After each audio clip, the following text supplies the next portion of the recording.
Hello and welcome. This is Spotlights. It's a podcast for the Yale Forum on Religion and Ecology. And this week, I'm really happy to welcome onto the show, Mitchell Thomashow. Mitch, welcome. Thank you. Thanks for having me here.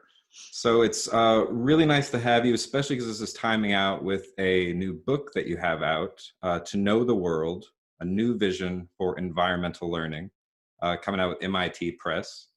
And so I wanted to chat with you a little bit about the book and kind of your work in general. I mean, you really have a very broad scope to your perspective, right? You're an interpretive synthesist and, very much a generalist. And you've done a lot of work as an educator, a speaker, an author. Some of your other books, I mean, things like 9 Elements of a Sustainable Campus. That's fantastic. Bringing the biosphere home, another really good one. So first and foremost, I'm curious, what is environmental learning and how is that different than what a lot of people talk about when they talk about environmental education? That's a wonderful question to start with, Sam. I feel that environmental education has been trivialized over the years. There are a lot of reasons for that. I don't think it's induced by environmental educators, but you hear the word environmental education, and often you just think of innocent natural history, right, or innocent recycling. Right. That's not the case for lots of environmental education. It can get very deep, but often it is trivialized. So I wanted to use a different term.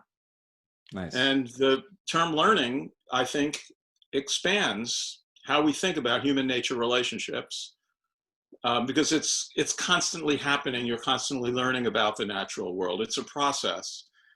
And so that's part of why I did it.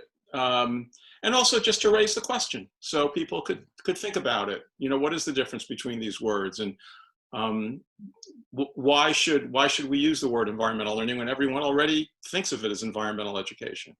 Right. So that it's really that. I wanted to up the stakes a bit. Nice. Yeah, because otherwise it's easy for environmental education to just be kind of adding the environment into education and stirring. Whereas what you're doing is really rethinking the very idea of education from these kind of environmental, ecological perspectives. You said it way better than I did. So the new book, what's going on? To Know the World, a new vision for environmental learning. I've been thinking about this field really for my entire career and really for my entire life.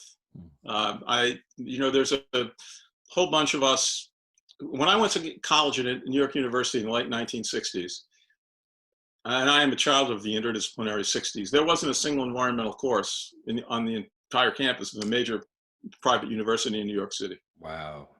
So I remember way back then, I used to go down to the Cafe A Go-Go and see all the new bands coming from the West Coast and from England. I was in my late teens at the time. And I go to the A Street bookstore, and one day I saw the Whole Earth catalog on the shelf. And for those who don't know that book, it was a curriculum of the world. It had sections on natural history and communication and learning and tools.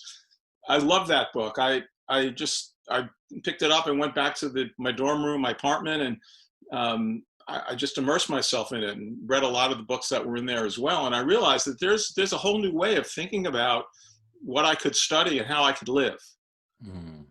But there really weren't academic programs set up for it.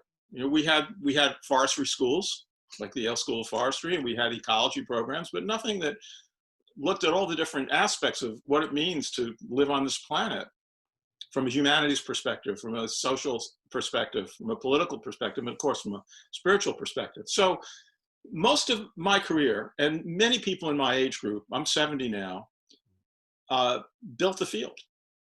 You know, I think of folks like David Orrin and many, many others, many of my colleagues at Antioch over the years. We provided a place for folks to study what we always would have liked to have studied ourselves. And so we built all these programs. And so you go into the future, it's 1970, you know, at the time, and you move 40 years into the future, and you've got this field of environmental studies that just about every university in North America and many around the world have these programs. And then sustainability programs emerged as well, which became, very, very important aspect of how we think about environmental learning. But it occurred to me as I started writing this book that to some extent, environmental studies, even though its message really hasn't been internalized by the general public, but as an academic field, it was a victim of its own success. And I didn't feel like it was making enough strides to reflect what the world is like now, all these years later. Right. So, the first challenge, and I write about it in a chapter called The Tides of Change, is that we've got, and it takes us back to the 60s as well, because one of the things that was so fascinating about the 60s was we have the convergence of all of these movements. You have the civil rights movement, the women's movement, the peace movement, the environmental movement. And I realized that we're going through a similar series of challenges in our era. And here they are in brief. There are four of them. One is, how do we think about human-nature relations, which has always been at the source of environmental questions. But the other three are, one has to do with what tribalism, and race. How do we deal with this very challenging question? Another has to do with equity, of course, and how we distribute wealth, who gets what and why. And the third has to do with how we make decisions, and that's the issue of inclusion. It's often described as that, but it's really the issue of democracy. So we have these three issues. We have tribe and race, we have equity and distribution, and we have decision-making, inclusion, and democracy, all linked back to human-nature relationships. So the challenge, I think, for the field, and I'm not by any means the first to say this, there have been a lot of people who've talked about this over the last couple of decades, especially the environmental justice pioneers. The challenge is, how do we bring all of these things together? You can't study human nature relationships without looking at the other three issues. You just can't do it. And if you're looking at the other three issues, but not including human nature relationships or environmental questions, then you're not doing it the right way, in my view. So we have to look at all these things together. And so I have a chapter called The Tides of Change, which explores all of these dynamics and shows how closely interactive they are, and why they're so important for the environmental field to address. And I think the environmental field has a unique perspective on how we think about these things. So the book continues by looking at first more specifically at some of the manifestations of these challenges. So there's a chapter, the first several chapters pave the way to talk about these questions. There's also a chapter on memory, which I'll get to in a moment. The chapter 4 is called, Is the Anthropocene Blowing Your Mind? And I review the whole idea of the Anthropocene, which in brief was invented by geologists who suggested that we now may be upon a new geological era, and that geological era is characterized by the fact that humans have an impact that is of a geological magnitude. Now that's it's a controversial topic, but I'll explore it a little bit. But I think the notion of the Anthropocene is also a psychological one. And we have ways of thinking about the world that are very much influenced by electronic communications in general, social media, of course, and the speed and pace at which things happen. So I explore that at some length. And how do you take a break from the speed and pace of your life so that what I call the deliberate pause, so that you can reconnect to the natural world, which now is more important than ever. Because it's very easy to go through the entire day, and especially now, and find that you're looking at a screen entirely. Yeah. And the screen leads to a kind of myopia. So I have the chapter opens with a discussion of me sitting and looking at the screen and how it takes me into a rabbit hole of cascading sequences of thought. And it's almost addictive. And then finally I break the spell and go outside, and it's a different world that you see. So that chapter looks at a lot of issues related to how we perceive nature as a consequence of the Anthropocene. Right. The chapter following that looks at networks. It's called constructive connectivity. And it's clear to me that there's very little education for networks, yet networks are such a fundamental part of our lives. So what I've done in this chapter is I looked at the relationship between ecological networks, which are ubiquitous but invisible simultaneously, and social networks. And is there a correspondence between the two? So if you take a walk in the forest and you're surrounded by these extraordinary ecological networks of mycelium, tree roots, things that we barely understand, that have barely been researched. And if you take a walk in a city, then you're also surrounded by networks, plumbing networks, and then there are transportation networks. And then, of course, we know that there are social networks, and there are ways of learning about these networks that can be constructive. But I don't think that education has really covered this. So there's a whole new ground for environmental learning to pursue and investigate and explore and build curriculum around. And those include the issue of the Anthropocene and how we perceive nature under electronic communications. A second is how we think about networks and how we create what I describe as constructive connectivity. And then there's another chapter in that sequence on migration, which I think is the seminal issue of the next several decades. Right. We're already seeing it. A migration not only between countries, which of course has become a major issue here, and we're so backward in how we think about it, and migration within a country, with people who are dispossessed because of fires, because of extraordinary storms. So that raises all kinds of questions about who belongs in a community and who doesn't, and who's an insider and who's an outsider, and what's the relationship between where we live and where you live. And there's a lot to think about in terms of migration. So the book goes through all of those things, and I try to make it very personal. I talk about personal experiences, and I also try to provide the reader with ways of thinking about this that they can use either on their own or in classroom settings or in other types of group settings. So there are a lot of mapping activities in relationship to migration, for example. Oh, nice. There are activities in relationship to how you think about tribalism. There's a whole sequence of activities in relationship to how to think about networks. So that's the first 2/3 of the book. And then the final section looks at improvisation, what I call cosmopolitan bioregionalism, which is the relationship between local and global, essentially. Improvisation, which to me is a way of thinking about adaptation. And finally, this notion of perceptual reciprocity, which is how do we tap into the fact that everything on this planet perceives in one way or another. And we're really quite myopic about human perception and not taking into account all these other dynamics. So that's I know that's a lot, and that covers a tremendous amount of ground, as the book does, but that's a summary of what I'm trying to accomplish in this book, and as well as the origins of how I began to think about it. So to sum this up, the suggestion really is that we have to open up a whole new era of environmental learning, and it must include these sorts of relationships, and of course many others that I'm sure I haven't thought of. Right. Yeah, it reminds me of that phrase from Aldo Leopold, right, that we need to learn to think like a mountain. And that after, he was saying that in the 1940s, decades later, we're still learning to think like a mountain, think in terms of systems and connectivity.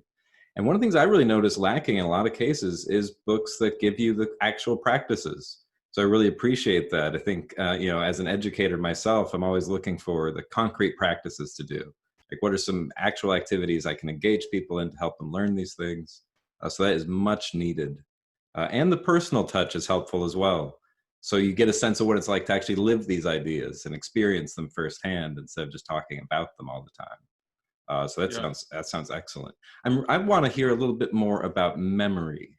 And what exactly are you doing with memory? How does memory play into your thinking on this? The second chapter of the book is called Memory Forever Unfolding. And I go back to childhood, and I write about several childhood experiences, which were, in retrospect, my first introduction to a lifetime of thinking and speculation and teaching. One was my first trip to the Hayden Planetarium, and how I learned about infinity just by looking at the sky, this virtual sky. And I was reading at a very young age, and my parents let me get a book called The Golden Guide to the Stars, which Herbert Zim had all these really neat little golden guides. And that book just was very, very exciting for me to have as a very little boy. I still have vivid memories of the pictures in that book. But it also created a kind of existential angst, if you will, and it might seem crazy that, a 5-year-old would think about this, but it also helped me understand how small I was in relationship to all the things that there are. And I would actually have nightmares that I couldn't even describe to my parents about being out of phase. Wow. Somehow. Right. So the other book that I write about is Harold and the Purple Crayon. It's another favorite book because what Harold does is he goes to sleep and he winds up dreaming and having all kinds of experiences, and he has a crayon that lets him draw his way in and out of trouble. So what Harold does is a form of improvisational excellence, because he always has to be thinking on his feet about what to draw and how to draw it so he can escape whatever it is he's conjured in his own imagination. Right. It was a wonderful way for him to deal with his fears. And then when he realizes he doesn't even know where he is anymore, he's in a city with lots of and I lived in the city growing up, with lots of apartment buildings and lots of windows. He remembers that there was a crescent moon behind his window. So he draws the moon and he draws his window and then he draws his bed and he goes back to sleep. And that to me was an amazing tale of place-based learning. Right. He returns to his home place from that journey, which was both exhilarating and sometimes terrifying. And then there's a third experience where they used to spray DDT.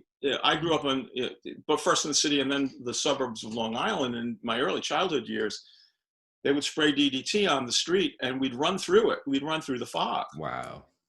And the first time I did it was, wow, it's so cool. A cloud is on the ground and you can run through it.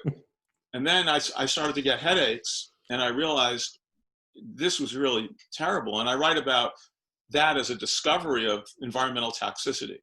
So what I do is I use those memories to bring up a whole bunch of things that then became themes for my entire life. And I encourage the reader to use her or his memories as well, because there's so much you can learn from that in terms of where you are at right now.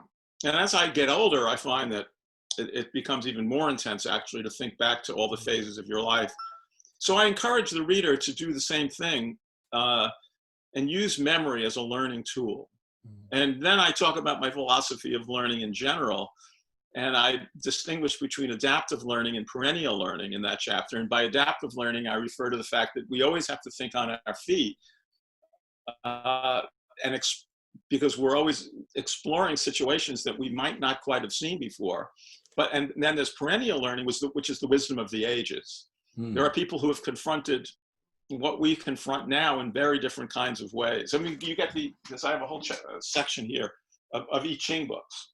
You look at some of the translations of the I Ching, and you realize that some of the political challenges that we face now have been faced eternally. They are perennial challenges, and there's so much we can learn from all of that. So the chapter explores memory as a vehicle for learning, and I try to open up the reader's experience in that way. That's great. Yeah, I really like that. And the difference between the perennial and the adaptive approaches to learning. That's great. I wanted to sit here and pretty much go over the whole book with you. That we probably don't want to spend that much time on it, but it's hard. It's hard not to. It's hard to narrow it down. The one thing I gotta hear more about though is bioregionalism.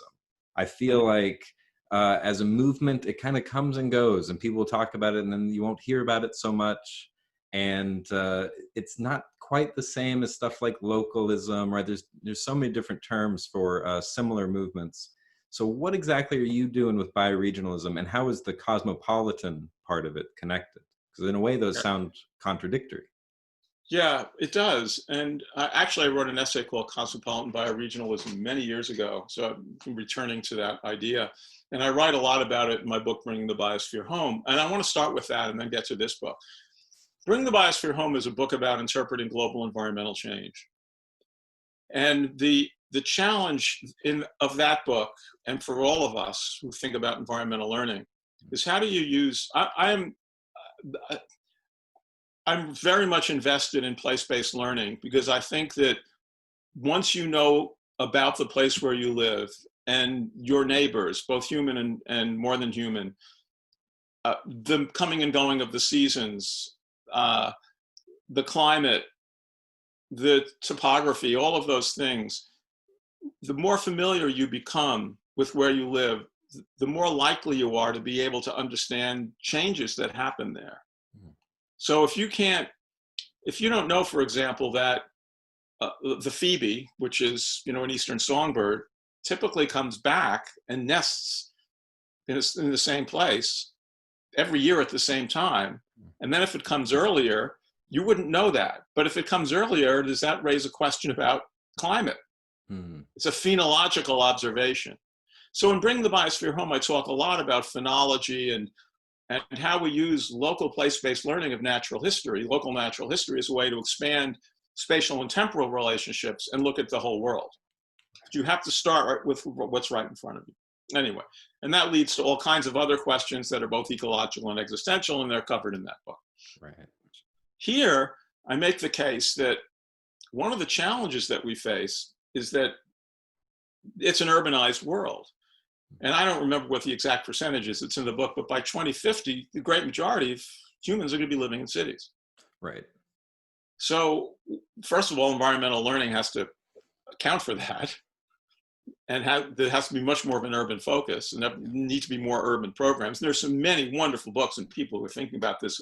Marina Alberti has a terrific book, Cities That Think Like Planets, and there are many, many more. And I refer to all of them in my own work. There's a lot of bibliographical references in the book.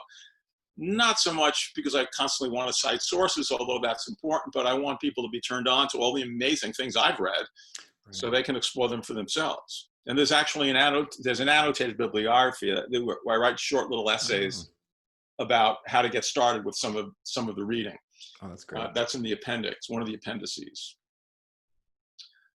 So why does place still matter? There's a section of the book called Why Place Matters. And place matters for all the reasons I mentioned before. Because you have to know your neighborhood, you have to know your community. And in the city, or anywhere for that matter, but let's focus on the city for now, knowing your neighborhood is not only knowing the natural history, which is there all the time, but also knowing who your neighbors are and where they come from and what their ethnic backgrounds are and what they believe in and what they care about. And if we look at ecological urbanism around the world right now, there are countless examples, countless examples of local communities that are taking care of themselves and doing fantastic work. It might be related to sustainability. It might be related to local politics. It might be related to farming and food. But there's an urban movement that is place-based and local. And so that's part of why place matters. However, we still have the other question of what's the relationship between my place and other places. Right. So let me back up for a minute and say the idea of bioregionalism, which was developed by Peter Berg, Gary Snyder, and many other great thinkers, way back in the 70s, is that political and economic boundaries really should be set by the ecosystem. Right. It's a very simple concept. For example, here in northern New England, how is it that New Hampshire and Vermont are separated by a river, whereas really it's the river and the watershed that brings them together? So you could make the claim that a more reasonable jurisdiction for making decisions would be the Connecticut River watershed. Right.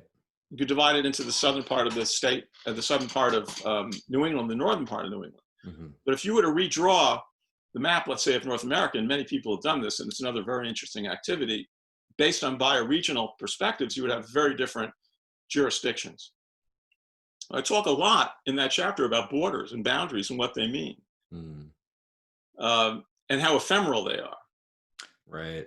There's a video online somewhere, I refer to it in the book, where it shows a map of the changing boundaries of Europe over 2,000 years. Oh, interesting. And it's just, it just doesn't stop. The boundaries never stop changing. So this notion of a border um, ought to be ecological. Not saying there shouldn't be political borders. So that's the fundamental learning. And then from there, we have to ask the question, well, what is the relationship between one place and another place? Right, right. And who gets to move from one place to another place? Hmm. So I talk a lot about that in both the chapter on migration and in the chapter on cosmopolitan bioregionalism. And what I try to do in the book is also bring up examples of communities that have done this really well. Oh, that's very helpful. One of the problems living in our time right now is because of the current regime, and because of all the people who want to change that regime, deservedly, that's all we ever hear about. If you watch, whatever station you watch, if you watch CNN, MSNBC, Fox, of course, any of them, that's all you'll see. Mm-hmm. But meanwhile, there are amazing things happening, even with COVID, in communities, urban and rural, all over the world, where people are working together in their communities in ways that are what we would call bipartisan, multi-generational, multiracial, but you never hear about them, ever. Right. I mean, you're hard pressed. You look at today's newspapers, major newspapers. You look at the major communication channels, and you won't see any of this. Yep. You just won't see it. Yep. But it's there. And there are places, for example, if you read the Next City blog, or the Nature of Cities blog, they're filled with examples of change that are taking place right now. Look at Daily Yonder, which is an amazing rural newspaper. And you can follow all this. So my point simply is that, yes, it's a dangerous time. Yes, we're in a period of decline. Yes, we're in a period of corruption. There's no disputing any of that. Yes, we're vulnerable. Yes, we're fearful. But there's also a groundswell of important things that are happening. So I try to bring some of those to bear. There's a high school, for example, and I write about this. I learned about it in a book called The Newcomers by Helen Thorpe. There's a high school in Denver that caters to people who are new to Denver. And the number of languages that are spoken is just mind-boggling. And it profiles a teacher who's working with these refugee kids. And he never knows who's going to be in his class from one week to the next. Wow. So we learn a lot about a country, about a community, by virtue of how they deal with newcomers. Right. And even a place like where I live, northern New England, which is not particularly diverse, it's quite rural, it's very old. I often joke that I walk into my local post office and I bring, even though I'm 70, I bring the average age. Because when I lived briefly in Seattle, I felt age. There's so many young people there, and most cities for that matter. Right. It's crucial that we understand that there might be a time in the future where northern New England's going to be asked to bring in people from other places who can no longer live there. Right. Interesting. We aren't now, right. But we may be in the future. And how we deal with that challenge will tell us everything we need to know about who we are. Right. Exactly. So the book covers a lot of that ground in the chapters on migration and the chapter on cosmopolitan bioregionalism. So the idea of a cosmopolitan bioregionalism is that, yes, you're place-based. Yes, ecological criteria determine how you make a range of natural resource-based decisions, political jurisdictions, et cetera. But you always also have to be thinking about the relationship between your bioregion and other bioregions because they're all connected. Right. Exactly. Blending into one another over time. And that's why I like Marina Alberti's book, Cities That Think Like Planets, because the title tells you all of it. That's a great title. Yeah. Yeah. That's excellent. Yeah, I really like that. And, I think people I hear talking about bioregionalism these days seem hungry for exactly that. They're like, well, bioregionalism, but it's not the answer by itself. It needs this cosmopolitanism with it as well. So it seems really hopeful. And just to know that there are communities that are doing it, right? That there are examples. It's not this kind of hopeless despair where we have to figure out how to invent something totally new. There are communities already doing it. So I really appreciate that. Anything that takes seriously the ecological and existential problems of our time while also offering hopeful solutions seems all too rare. But it's a really precious gift you've given us with this book. And I'm really looking forward to checking out I don't know, the bibliography by itself seems worth the purchase of the book, just to see the wealth of knowledge you've been researching, the annotations. That's really great. Well, you know what?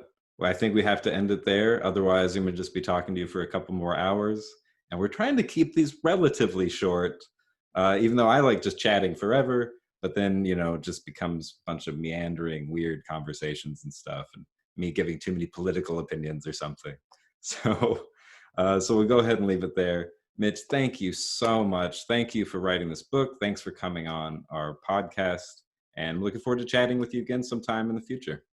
Thank you. It's been a pleasure. You've asked great questions, and I'm really honored to be engaged with you. Thank you so much. And thanks to everybody for tuning in. If you're watching or listening, we really appreciate it. And we'll have some more stuff for you next week. So in the meantime, take care and be well.